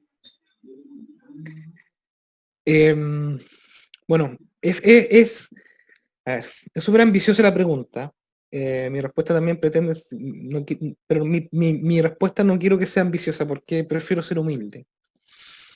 ¿A qué me refiero con esto? Estamos en una fase en donde la situación política, estamos al margen, estamos en situación de resistencia. Tenemos que primero pensar en resistir. ¿Ya? Me encantaría, créanme, me encantaría llegar al poder, hacer una junta espectacular, somos bonitos. Me encantaría armar un gobierno único para nosotros, que represente nuestra idea, que nos hagan caso, que tengamos control sobre muchas cosas, que todos nos quieran y todos nos amen. Pero eso último, que todos nos quieran y todos nos amen, lo primero. ¿Ya?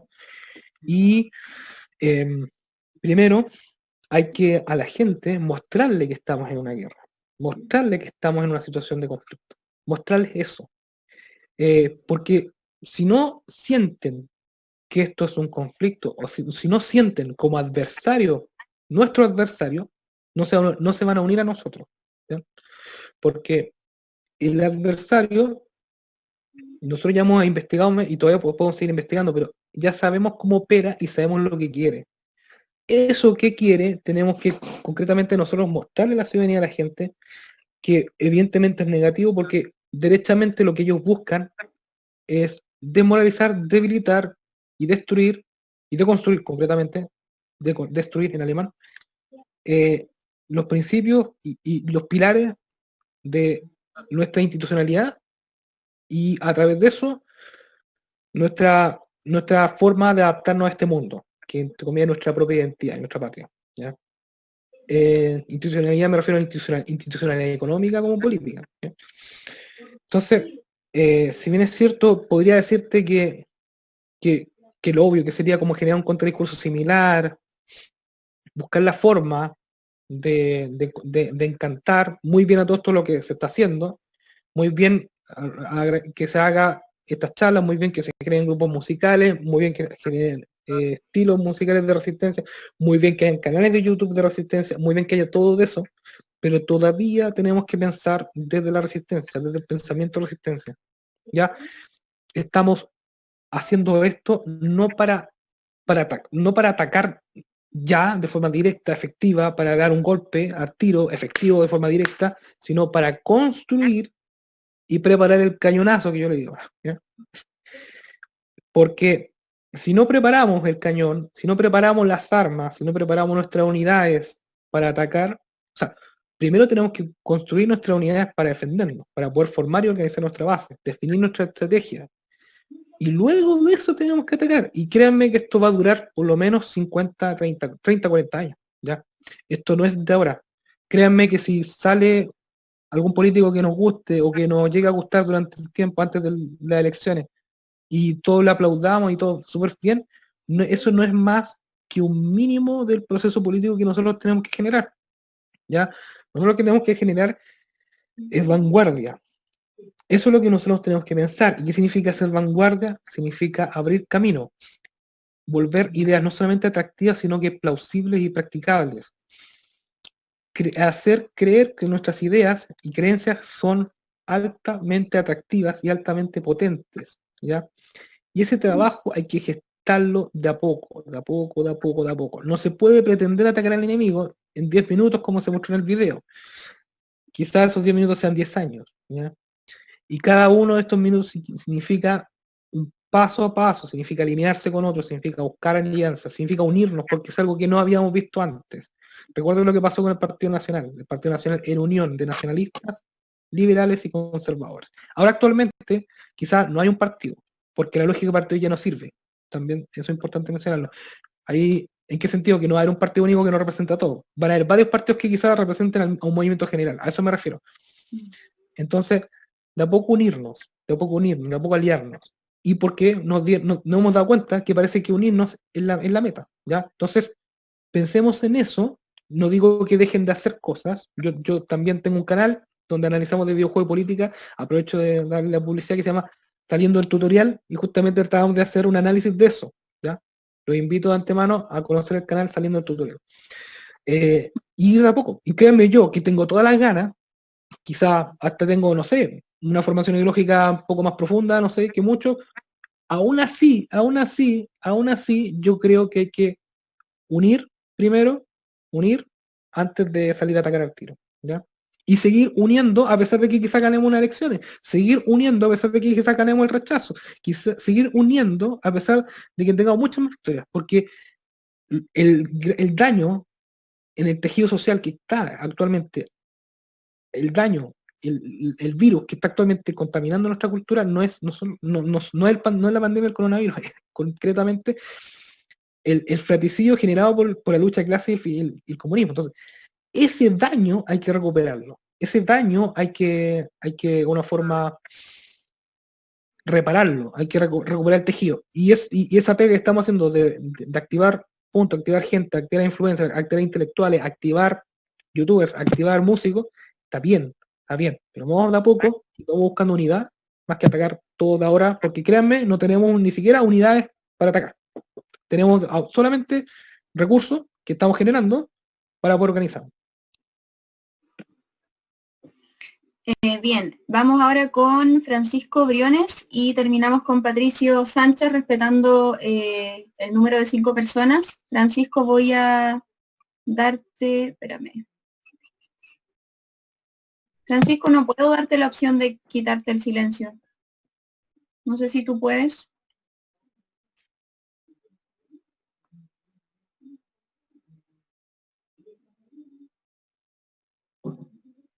No.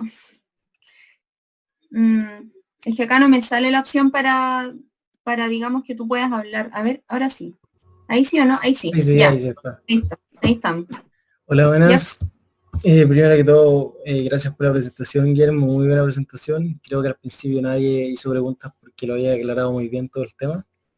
Y bueno, pensando sobre lo que dijiste sobre la gamificación y cómo todos aprendemos, incluso desde niños hasta adultos, me surgió una duda, porque ¿qué pasa? Que me gustaría que hiciera un análisis sobre qué es lo que crees que está pasando o qué va a pasar a futuro con los juegos que hoy en día se están desarrollando, en específico con la generación de cristal. Porque, por ejemplo, podemos ver varios ejemplos, tanto como el GTA 6, que lo van a cancelar por ser ofensivo a las nuevas generaciones que van a consumir ese producto, o como el juego de Battlefield 5, que se trataba sobre la Segunda Guerra Mundial, poniendo como protagonistas principales a mujeres, los cuales tuvieron una participación minoritaria, porque los partidos demócratas de Estados Unidos habían impuesto leyes de inclusión en los videojuegos. Entonces, ¿qué me cuentas tú sobre que los niños de hoy en día estén aprendiendo de juegos que no tergiversando ideas, sino que estén implementando de a poco pensamientos? Porque al final la política son ideas llevadas a la práctica. Entonces, ¿qué análisis podrías hacer tú sobre hoy en día sobre compañías internacionales? Porque son compañías internacionales de videojuegos, no son ya locales, son internacionales, en este tema que no podemos controlar.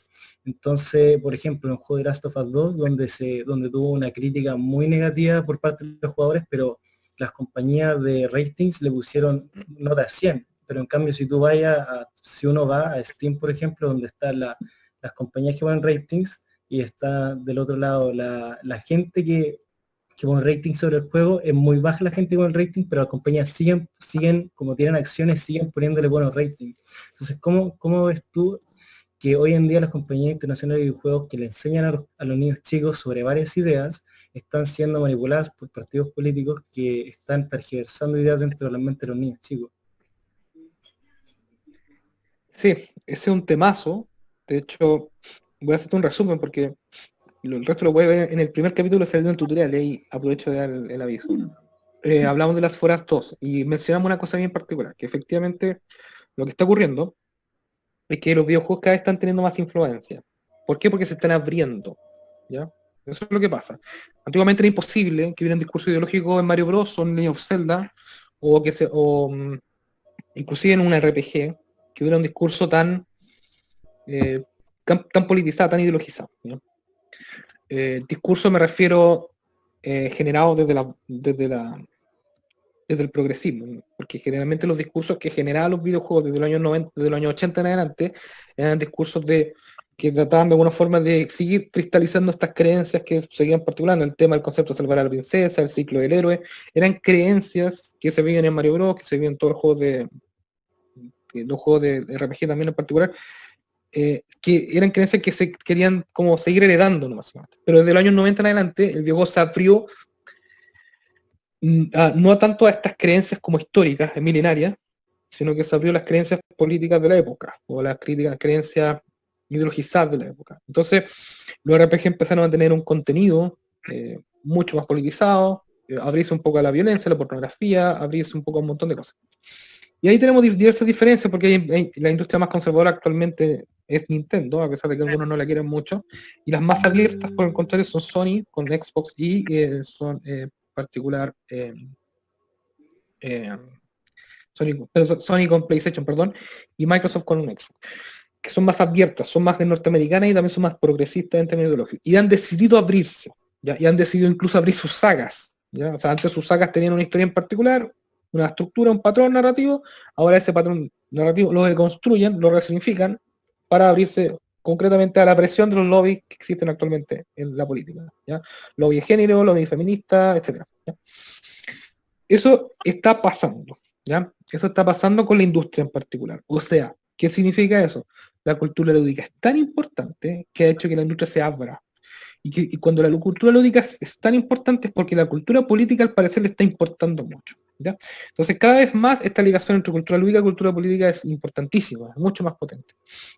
Dicho esto, evidentemente, ya dejando el análisis objetivo, y ejerciendo un juicio con respecto a eso, efectivamente se están utilizando los videojuegos ya no como canales para adaptarse, para ayudar al ser humano a adaptarse al entorno, o a enseñarle cosas que debería aprender, en términos para que se pueda adaptar mejor al entorno, sino al contrario, yendo en contra misma de la adaptación humana, para inmiscuir, y a través de pequeñas fisuras, esta apertura no es más que una fisura, esta apertura del videojuego no es más que una fisura, a través de esa fisura, socializar, introducir contenido que va en contra totalmente de creencias humanistas, inclusive, como que son incluso hasta violentistas, en todo sentido, van en contra de los valores sagrados de Occidente, etcétera. Entonces, ya no es, el juego ya se dejó de ser un canal para Occidente de reproducir sus creencias, sino que al contrario, se está convirtiendo cada vez más en un instrumento político de reproducción de las creencias de los antioccidentalistas, la gente que odia Occidente, la gente que odia al ser humano, que cree en la muerte del hombre, que cree que justamente el ser humano ni siquiera existe, ni siquiera debería existir, porque lo importante en el mundo es en nuestro carpe diem, nuestra existencia más sensible y emocional. Se ha tratado de romper totalmente con la creencia de que el hombre es un ser racional, que tiene voluntad propia. Al contrario, se le manifiesta a través de diversos canales, los videojuegos solamente uno, de que es débil, que tiene que sentir miedo por ser heterosexual, que tiene que sentir miedo por ser blanco, ser occidental, que tiene que sentir miedo, ojalá, por tener hijos, porque vivimos en un mundo tan malo que por favor ten miedo de tener hijos, porque es lo más terrible, cómo vamos a traer hijos a nuestro mundo. En definitiva, es un pesimismo tan terrible que no solamente se reproduce a través de los videojuegos, y que es discurso actual, es el discurso cultural de los progresistas y la izquierda actualmente, ¿ya? Y yo creo evidentemente que eso es malo, yo estoy totalmente en contra de eso, que debilita al ser humano, debilita su voluntad, ¿ya? Y creo que al contrario, lo que deberíamos hacer nosotros, todavía igual en forma apresurada o no, así como se generan grupos musicales, empezar a alinearnos con desarrolladores de videojuegos que pueden quizás generar el discurso que nosotros estamos tratando de difundir. Ahora, en primera instancia estamos en una fase de organización, entonces primero tenemos que definir cuál va a ser el discurso. Ahora nos estamos juntando, estamos conversando más, pero hay que definir cuál va a ser el discurso, cuáles van a ser los valores que tenemos que difundir a través de diversos medios, y un medio evidentemente son los videojuegos, porque actualmente, justamente como tú bien mencionas, la comunidad gamer está en contra de la industria. Totalmente. Es un poco más conservadora que otras comunidades. Eso es un valor positivo, pero no basta con eso. Hay que empezar a abrir camino desde nuestro lado también. Sí, porque a poco las nuevas generaciones de como gamers, si podemos decirlo así, van a estar sin darse cuenta, a pegarse a estas ideas que están viendo. Pero una pregunta personal, si me permiten, pero personal. ¿Tú crees que, por ejemplo, bueno, en Final Fantasy VII, donde era un juego donde cuestionaba varias cosas como la religión, la sociedad, los valores, una pregunta personal a ti, ¿tú crees que los videojuegos deberían, no si son o no son, ¿tú crees que deberían promover ideas o deberían promover preguntas? Es imposible no difundir ideas, ¿no? De hecho, Final Fantasy VII, queriéndolo o no, igual tiene un discurso bien anticristiano. Bueno, y a mí Sí, me gusta el juego, pero bueno, ¿qué le vamos a hacer, po? Yo soy fanático de Final Fantasy, la saga en general. Eh, pero más allá de eso, es difícil, es difícil. Es difícil volver a cerrarlo. Uno podría pensar en Nintendo que trata de vivir cerrado, ¿ya? O sea, Mario Bros no mete mucha cosa política, ni Zelda tampoco. De hecho, lo que más se abre en Nintendo es en su estructura mecánica. Como que si hay juegos de mundo abierto, vamos a hacer juegos de mundo abierto. ¿Sí? Que es Mario Odyssey, que es Breath of the Wild. Si vamos a hacer juegos, si hay juegos que están vendiendo, ya bueno, entonces nosotros también los vamos a comprar y los vamos a vender. Pero en sus sagas principales no tratan de no abrirse mucho. ¿Ya? Entonces, si quieres jugar juegos más cerrados, entre comillas, en términos ideológicos, que no te traten de ideologizar, Nintendo la industria, ¿ya? Pero también los indies tienen harto que decir. ¿Ah? Hay indies que dan cuenta, que pueden dar cuenta incluso aún más potentes por la batalla cultural, porque no están tan presionados por los movimientos políticos, sino que al contrario son como más juegos por autor. Es como cuando uno dice voy a comerme una pizza de autor, como que es por propia de quien la hace. Los videojuegos indie tienen esa pureza, digamos. ¿Ya? Y hay algunos que sí ayudan mucho y te pueden de alguna forma, quizá, y puedes consumir por ende esos juegos que son un poquito más limpios de ideología. Pero es difícil que toda la industria se cierre, ¿no? Es muy difícil. muchas gracias por la respuesta, Guillermo. Te pasaste. Vale, gracias. Gracias a ti, Francisco, por preguntar. Y bueno, ahora ya vamos con Patricio. Patricio, ahí te activé para que puedas hablar. Ahí sí. Ahí sí, hola. Hola Paz, hola Guillermo. Hola, hola. Bueno, Guillermo, ahora por este medio, siempre estamos por otro lado compartiendo cosas. No sé si hacerlo pregunta o hacerlo como reflexión, porque igual ya varias preguntas se han hecho, varios temas se han tocado. O sea, yo también, quizás no soy tan gamer, pero ya años de ir jugando juegos de estrategia, StarCraft, Age, Civilization. Entonces, cuando pasó todo esto de octubre, igual, sin entender todo este tema de gamificación, nada, hacía un poco esa visión de que estábamos dentro de un nuevo sistema de combate total que no cuadraba con nada de lo que habíamos visto. Y, y me hizo mucho sentido tu análisis que hacía respecto a que era como pequeñas unidades causando un efecto tal que todos pensábamos, no, esto ya está acabado. Y, y es como un poco, estamos en una situación como Masú, doble 6-0 y estamos en un 5-5 TCC. Así estamos. O 5-0 el TCC, así súper mal porque francamente no es que estemos perdidos, sino que no entendimos cómo se estaba gestando esto. Entonces seguíamos pensando quizás todavía en el tablero de ajedrez, moviendo el caballo y el caballo como que no me hacía nada. Entonces, ¿qué pasaba? Claro, hay que ponerse este nuevo escenario. Y por eso no sé si hacerle una pregunta, reflexión o Guillermo me complementa, pero sí, ya es como un tema de 30 años de hegemonía que se ha venido inculcando desde la universidad, después pasó a los colegios para tomar a los más chicos, a los movimientos sociales para tomar a las familias o al más adulto.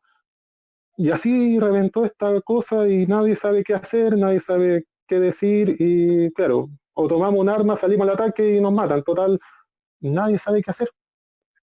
Entonces, más que un total pesimismo, quizás me pongo en la situación mucho más pesimista de que ya, no hay nada más pesimista. Entonces, ¿qué hacemos? Y ahí donde podemos ver un poco lo que pasó en este video de StarCraft, que hay que encontrar esas fisuras dentro de este sistema que tenemos ahora. Y la mejor forma es, como decía Guillermo, aguantar resistencia, juntar recursos y empezar a encontrar esos pequeños detalles, porque netamente, para mí todo este discurso de izquierda no no creó todo esto, sino que aprovechó esta situación en la cual se dio cuenta que podía encontrar esta herramienta del juego y crear el nuevo sistema. Y con eso metió su discurso. Pero este nuevo sistema no lo crearon ellos o no está totalmente completo. Entonces, haciendo resistencia se puede encontrar esa fisura, se puede no jugar al juego de ellos, sino entender el juego y rejugarlo. Como la deconstrucción de la deconstrucción, pero igual suena feo ese concepto. Como repensar el cuento y empezar de a poco a cogotar, así como ellos lentamente fueron buscando los pequeños flancos, encerrando por aquí y por allá. Ya, ustedes ahora son todos. Vamos por flanco, buscando por aquí, por allá, por acá, por acá. Y fuertemente el concepto de unión, empezar a... Nosotros que somos más individualistas, reentender el individualismo como la unión de individuos también, no que individualismo narcisista, que yo soy el único que hace todo, yo soy esa batalla soyera de yo soy el único y síganme, ¿no? Cómo juntarnos, cómo reunirnos y ahí quizás recién, como la otra vez nos decía Alexis López, si están ellos 2 pasos adelante, ¿cómo estar 3? O sea, cómo empezar a buscarle el paso de ellos y comenzar a generar nueva hegemonía, nueva cultura, un nuevo juego. Y como dice Guillermo, Sí. no son 10 años, no son un año, no son un mes, no son un día. Van a ser 30, 40, 50 años, quizás nuestra siguiente generación va a poder resolver el tema y nosotros simplemente les arreglamos un poco el juego, empezamos a entender todo este juego y cómo empezar a contrarrestar. Así que gracias Guillermo, gracias Paz y saludos a todos. Muy buena charla. Gracias, Patricio. Guillermo, bueno, ¿Crees tienes que- ahí el espacio para responder. Sí, voy a comentar un poco lo que dice Patricio porque dejo una pregunta abierta súper interesante que nos puede dejar a todos con incertidumbre, inclusive, que es como qué hacer, ¿no? La pregunta que se hacía Lenin. Una cosa importante de esto es, como decían, como bien tú mencionas, a Alexis, el tema de vanguardia. O sea, si ellos van 2 pasos, como generar 3 pasos. ¿Ya? Y hay que entender 2 cosas. En primera instancia, aquí nadie es líder de nada. ¿Ya? ¿En qué sentido? O sea, si bien es cierto, acá hay una directiva clara del Partido Libertario, que está bien, puede quizás haber otro miembro de otro movimiento, y quizás incluso él mismo esté liderando un movimiento, y de igual forma son parte del mismo bando y ninguno pesa más que otro. Primero que todo hay que darse responsabilidades, ¿no? Que es como definir con qué unidad, o sea, primero definir quiénes somos, es como, y eso es un tema básico de la planificación estratégica, y quiénes somos ya deja de ser quién es el Partido Libertario, sino que es quiénes somos con respecto a los demás, que están y han declarado que están en nuestro bando. ¿Quiénes somos, en definitiva? Eso que une a los libertarios, eso que une a los conservadores, eso que une a los liberales, eso que une a los nacionalistas. ¿Qué es eso? ¿Qué es eso que une? ¿Cuál es la ligación de eso que une? ¿Ya? Y en particular, yo tengo una visión, tengo una propuesta, tengo una idea de que lo que nos une son algunos valores que son fundamentales. ¿Ya? En primera instancia, lo que nos une es la voluntad. Nosotros creemos en la voluntad individual, particular de que nosotros podemos construir un futuro y no nos dejamos influir necesariamente por los demás. ¿Ya? Creemos en nuestro propio nivel vital. Nosotros creemos que la vida es responsabilidad nuestra. ¿Ya? Segundo, creemos y tenemos que creer derechamente, porque estos gallos son anti, y aquí hago una crítica a los ateos, pero es una invitación, ¿no? Tenemos que tener alguna concepción metafísica de la vida. ¿Ya? Alguna, no me refiero a que todos seamos cristianos, quizás vamos a ser mayoritariamente cristianos por nuestra herencia, pero tenemos que tener una visión espiritual del mundo, ¿ya? Porque estos gallos son absolutamente materialistas. ¿Y qué significa eso? No significa simplemente de que ellos crean que las cosas se solucionan de manera económica, al contrario, ellos creen que las cosas funcionan de manera económica, ¿ya? Eso no quiere decir que hay que dejar de pensar en la economía, al contrario, hay que dejar de pensar que la economía es más importante que la política, por ejemplo, o que la cultura. ¿Ya? Sino que hay que pensar que la economía es un campo más de batalla. ¿Ya? Y se relaciona con con lo que te mencioné, porque nosotros creemos en la voluntad del ser humano, no creemos en la voluntad de una estructura que nos gobierna. ¿Ya?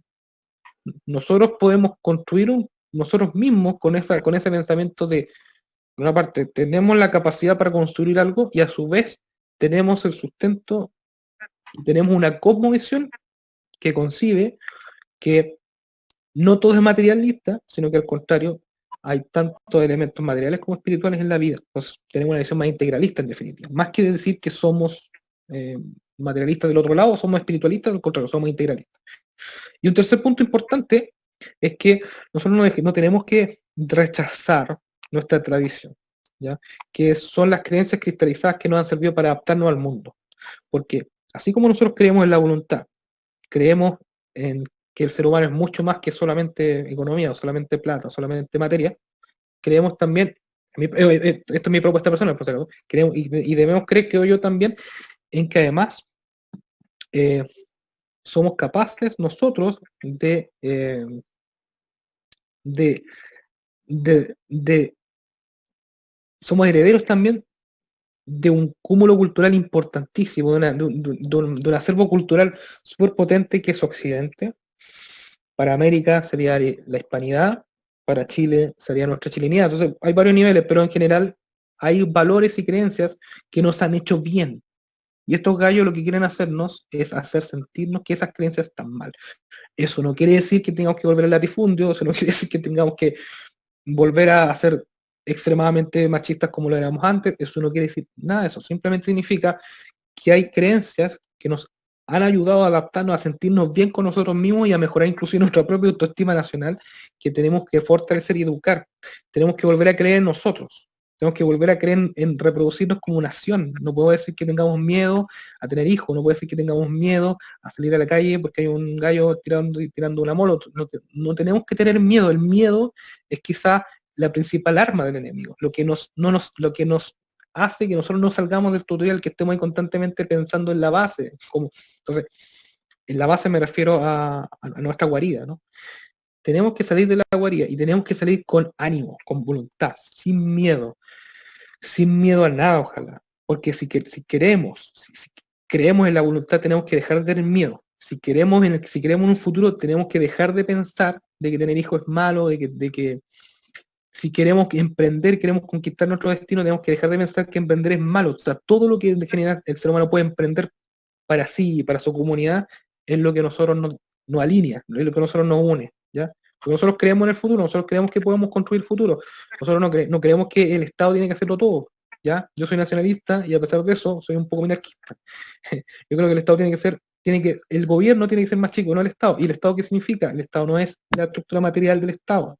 El Estado tiene tres funciones fundamentales. Tiene una función de síntesis, que es coordinar y evitar la guerra civil, que no lo ha hecho, y que quizás ustedes le mencionan como seguridad, bueno, no ha hecho eso, entonces no se ha hecho respetar el imperio de la ley, entonces básico, el Estado no está cumpliendo con una de funciones naturales principales que es síntesis, o sea, unificar.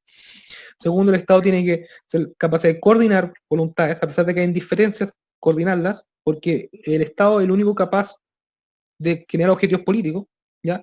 Ni siquiera en los partidos políticos, el Estado. Porque los partidos políticos legislan y pelean entre sí para definir cuáles van a ser las leyes. Pero quienes pueden definir objetivos políticos futuros es el Estado, nos puede ayudar con eso. Y la tercera función del Estado es planificar. Tenemos la capacidad de que el Estado pueda ponerse de acuerdo con los privados, por ejemplo, y definir estrategias de nacionalización, pero también de privatización consciente, ¿ya? Cuando yo digo que el Estado tiene que planificar, no estoy hablando del planes quincenales de la Unión Soviética, estoy diciendo que se ponga de acuerdo con todos los actores que están gobernando el país para poder efectivamente establecer estrategias de desarrollo nacional, como lo ha hecho con el medio ambiente. Todos los partidos políticos están de acuerdo con algunas de las políticas de medio ambiente que está yendo el país. ¿Por qué no nos ponemos todos de acuerdo con respecto a la estrategia política o de desarrollo nacional que queremos llevar en términos de nacionalización y privatización de ciertos servicios? O sea, el Estado tiene que pensar eso a futuro. El Estado nos ayuda a pensar a futuro, ¿ya? Eso. Y el individuo se fortalece con ese Estado. Porque el Estado que quieren proponer los comunistas es un Estado aplastante que quiere que prácticamente lo lleven de la manito. ¿Ya? ¿Ya? El Estado tiene esas tres funciones. Nada más. Nada más. El resto lo tenemos que hacer nosotros. ¿Ya? Eso. Bien. Guillermo, bueno, agradecerte por tu tiempo, por tu buena disposición. Y acá los chiquillos ya saben, como esta edición viene la foto final porque la subimos a las redes con algunas capturas de tu presentación. Así que amonónense, arréglense el pelito, la carita, ya. Y voy a, digamos, tomar acá la primera pantalla. Así que para que pongan su mejor rostro. Ya, yo les aviso cuando se sientan listos, yo les voy a indicar. Ya. Voy entonces. 1, 2 y 3. Ya voy a tomar la foto ahora. Listo. Ya.